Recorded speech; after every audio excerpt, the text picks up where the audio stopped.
Merry Christmas, and thanks for watching Four Color Commentary. I'm Mark Allen, and this is my, as you may have guessed, my Christmas video for Christmas of 2024. And the way I wanted to spend this Christmas video was to share this really fun 1991 Marvel Holiday Special that came straight from my spinner rack. Now you may notice it actually is signed and dated there by Art Adams. In September 1997 at Tulsa DEF CON. I had a whole, and somebody out there automatically might ask, well, why in the world is a book like that on your spinner rack? Well, that would be a good question. And the answer would be that it was part of the great basement water disaster of 2006. That took place when our basement flooded in the house that we were living in at the time. And this was one of that it didn't receive a lot, but it received enough humidity damage that I went ahead and consigned it to the spinner rack because it has a lot of great stories and a lot of great art in it. And my kids have enjoyed it over the years, as attested to the condition there of the book. All right. But here's the double cover because it is a great Art Adams cover. And so great fun there. You got Captain America shouting, "Stop that bearded man!" And even Santa Claus, with all of his magic, would be running from that gathering of Marvel super-powered beings. And so anyway, I just wanted to share this with you. Encourage you to go out and grab it because it is a lot of fun if you don't have it, and you can routinely find this in cheap boxes. And so we start off with a great, let's see, how many pages is it? And actually, and this was 1991, remember, a great 8-page story by the late, great Dave Cockrum. And I won't share the whole thing, but there's the opening page, opening splash. Just a really neat, Cockrum still had his signature style at the time, and it looked Cockrumy. It looked all Cockrumy. And so Dave Cockrum, artist, Scott Lobdell, writer, and Joe Rubenstein, inker. So had a veteran inking him. It looked really, really good. The whole story, the whole 8-page story looks like that. And so great stuff there. Just the X-Men, a retro story of the X-Men enjoying Christmas. And they do go up against a few members of the Brotherhood of Evil Mutants, the new Brotherhood of Evil Mutants at the time. All right. Then we have a story by Walter Simonson as a writer and Arthur Adams with Al Milgrom inking. And not the biggest fan of Al Milgrom, but he's a veteran. He does a solid job. I should say I'm not a big fan of his art, his inking with a lot of artists. He melds well, however, with Arthur Adams. There's the opening salvo. This is a picture a story that mainly centers on Franklin Richards, a little bit on Sue, but Franklin is the main, he's the main character in the story. So great stuff there. Kind of a Christmas miracle-y story. Okay. And so, neat stuff.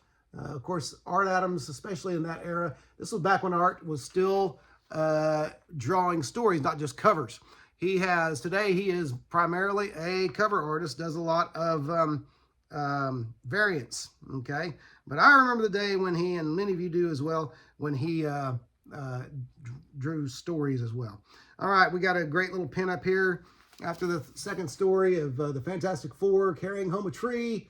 They are on Yancey Street, you'll notice, and someone there, some big orange guy is about to get nailed by a snowball. I'm sure that snowball is signed the Yancey Street game. So anyway, cool stuff there.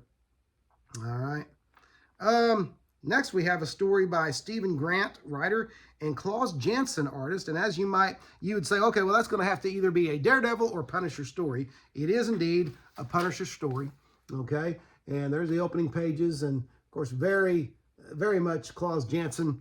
And he is inking his own work there, which is always best for that particular artist. And it does have, believe it or not, it's a Punisher story where a lot of people get shot, but it still manages to hang on to a Christmas spirit.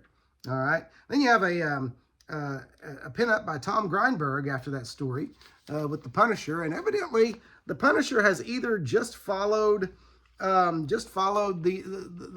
Santa Claus on his delivery route, or he just delivered some gifts himself, looking with a slight smile there, slightly satisfied with himself, still holding vigil, okay, with his automatic weapons and such, but really neat Grindberg piece there. All right, I always like Tom Grindberg. I've always thought he was obviously a student of the Neil Adams School, but I'm trying to think. There's one not just one, but I mean one Batman story that I always note. I believe Grindberg was the original penciler on, or the penciler on the Son of the Demon story that was printed in graphic novel form, or what am I trying to say? Treasury sized years ago. I believe I'm right on that. If I'm wrong, somebody correct me. But great stuff.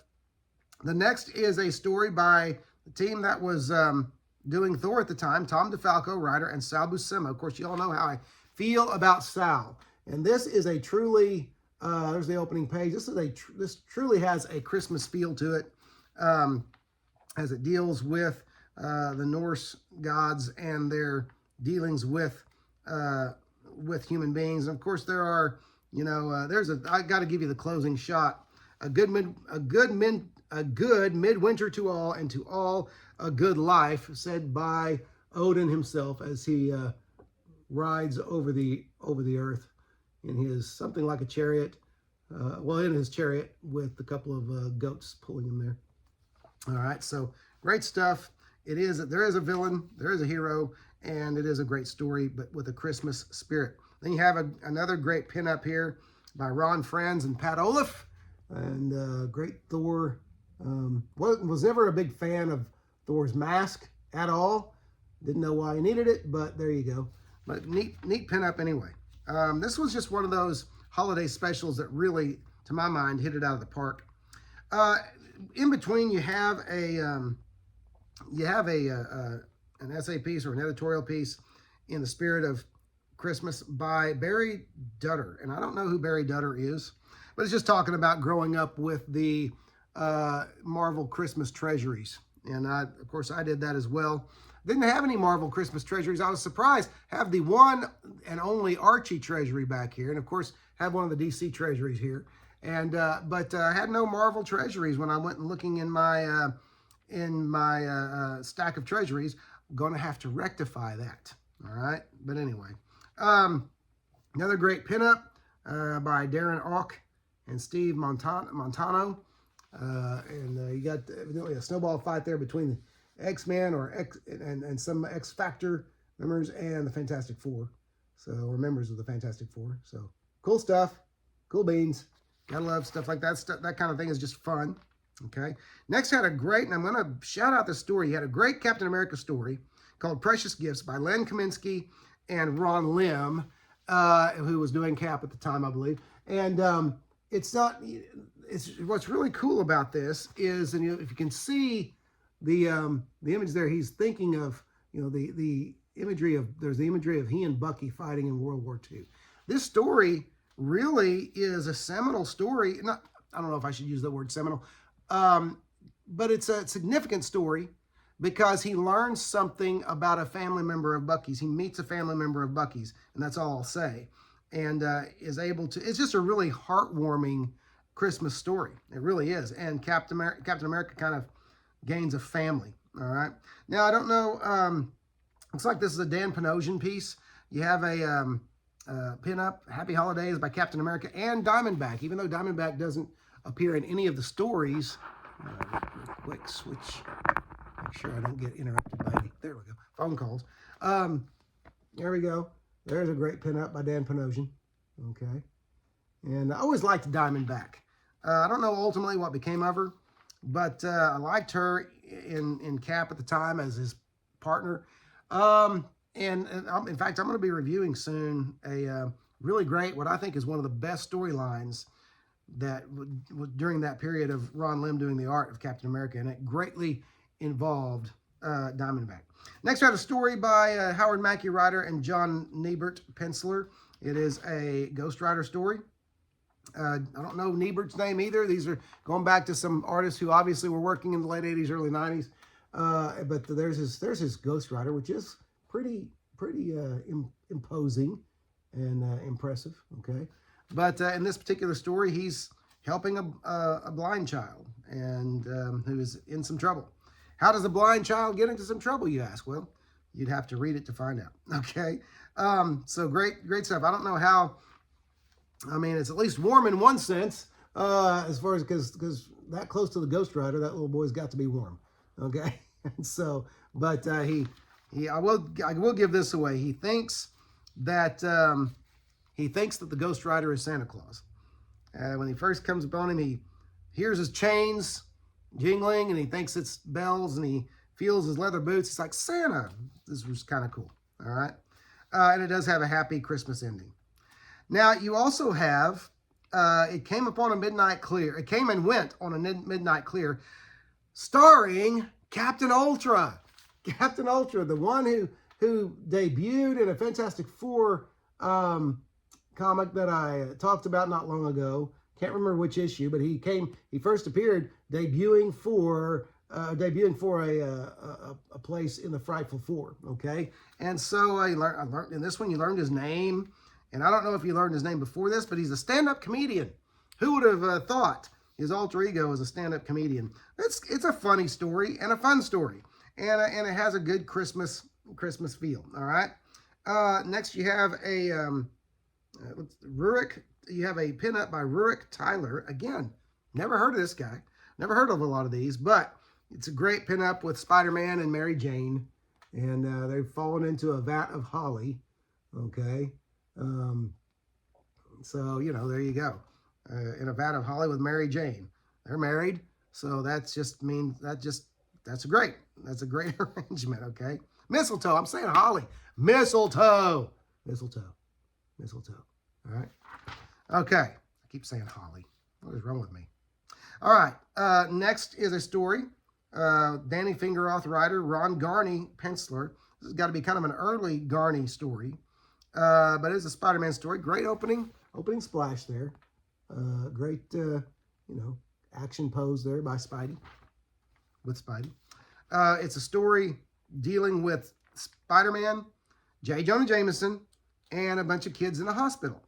And it's very interesting. It is very, there's a lot of great characterization going there. And rehashes of old stories, but they don't, it's not just a rehash story. It's got a great Christmas feel, and they have a place there. So anyway, neat stuff there. All right. I think we're closing in on the end. Yes, that was the last story. Great. Another great pinup by Rurik Tyler. It's black and white, but on the inside back cover, great black and white. That's just really good looking. That's a great looking art piece with the Hulk holding up all those other Marvel heroes. Lots of great detail in that. And so, good stuff by Rurik Tyler. Might have to chase down more of his work. All right. But I wanted to mention one other thing in this book that's so cool. And it actually ties into another video that I'll be making public right after I upload this one. If I can find. There are some, they put new lyrics to some classic Christmas tunes in this book. And there was one that really struck my fancy. And let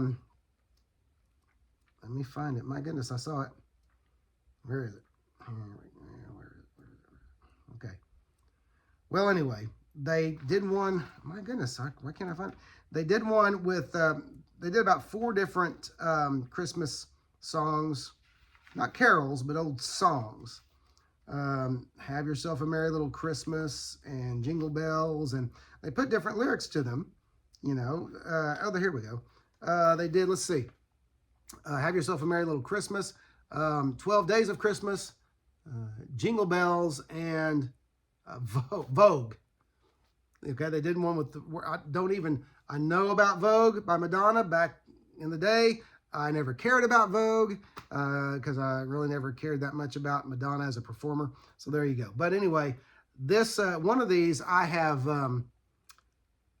performed on my other video that I'm releasing when this goes up. And so I encourage you to go over there and check it out. I hope it'll bring a giggle, a chuckle, but also I hope it'll be a nice little Merry Christmas to you. But anyway, that's it. Marvel Holiday Special, 1991. Great Christmas book. Great stories in there, and just enjoyment, pure enjoyment from start to finish. And so I encourage you, if you don't have it, if you have it and you haven't read it for a while, pull it out and read it. It's fun.